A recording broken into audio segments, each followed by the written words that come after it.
Everyone, আমার mini ব্লগে আপনাদের স্বাগত। এটা ছিল জন্মাষ্টমীর দিনে সন্ধেবেলার পুজোর কিছু মুহূর্ত আপনাদের সাথে শেয়ার করার চেষ্টা করছি। সন্ধেবেলাতে একটা সুন্দর শাড়ি পরে সেজেগুজে রেডি হয়ে নিয়েছি, এবার পুজোতে বসা হবে। আর এদিকে ঠাকুরের যে ভোগটা বানানো হয়েছে, যেগুলো বানানো হয়েছে সেগুলো সমস্ত কিছু সুন্দর করে সাজিয়ে ঠাকুরকে ভোগ নিবেদন করা হয়েছে। আর এখানে গোপালদেরকেও বেশ সুন্দর করে সাজিয়ে বসানো হয়ে গেছে।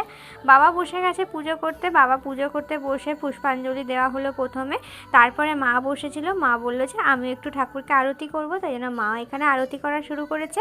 আরতি করে আমরা পুষ্পাঞ্জলি দিয়ে পুজো কমপ্লিট করি। আর একটা ছোট্ট কেক নিয়ে আসা হয়েছিল, যেটা হচ্ছে আমার ভাসুরের মেয়ে আর আমার ননদের ভাসুরের ছেলে, ওরা দুজনে মিলেই কেকটা কাটছে। ওরা দুজনেই ছোট, তো ছোট বাচ্চা যেহেতু সেই জন্য ওদেরকে দিয়েই কেকটা কাটানো হয়। কেকটা কেটে গোপালকে একটু অল্প খাইয়ে ওরা দুজনে মিলে একটু খেলো কেকটা দিয়ে, আমরা পুজোটাকে পুরোপুরি সম্পূর্ণ করলাম।